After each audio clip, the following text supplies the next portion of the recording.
On arrive à distinguer les gens qui connaissent bien la ville de ceux qui la découvrent. Des gens qui se retournent, qui regardent l'anneau. C'est marrant à voir. Je m'appelle Adrien Perrache, je suis neuroscientifique. J'étudie comment les réseaux de neurones dans le cerveau permettent de naviguer dans l'espace. Et en naviguant dans l'espace, comment ils permettent la création de souvenirs à long terme. Donc là, on voit tous ces passants ici sur Sainte-Catherine. C'est très intéressant de les voir en fait passer ici et surtout en fait en train d'observer ce nouvel anneau qu'on voit derrière. Et en fait, ce qui se passe dans leur tête, c'est qu'ils sont en train de créer une relation entre les entrées visuelles.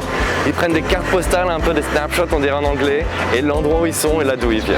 C'est un comportement universel, on voit ça chez des petits organismes, chez tous les mammifères et chez l'homme. Et on s'est dit, ça serait très intéressant de regarder ce qui se passe chez des animaux qui ont été modifiés génétiquement pour exprimer certains caractères de l'autisme. Et là on s'est rendu compte qu'effectivement, on voyait quelque chose qui était que ce système-là, ce système d'orientation, la boussole dans la tête, se développait beaucoup plus vite chez les animaux transgéniques que chez les animaux normaux.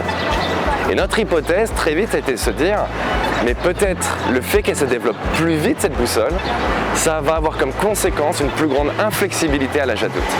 Elle se développe plus vite, elle est plus rigide et elle va pouvoir moins s'adapter. On peut très bien imaginer qu'est-ce que ça peut être, cette inflexibilité, ça sera, j'imagine, une très grande angoisse dès qu'on va être confronté à des nouveaux environnements.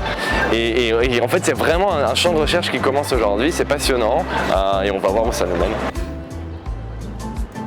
Quand moi j'ai commencé à m'intéresser à ces questions-là, j'ai commencé à contacter le réseau même local ici à Montréal, au Québec, et essayer d'établir des ponts en fait entre la génétique, le comportement et l'activité neuronale. C'est ça la grande question en fait. On se nourrit mutuellement par la discussion. Moi j'apprends énormément de gens qui ont l'habitude d'interagir avec des patients autistes. Ce type de dialogue est essentiel, crucial pour en fait l'avancée de la science.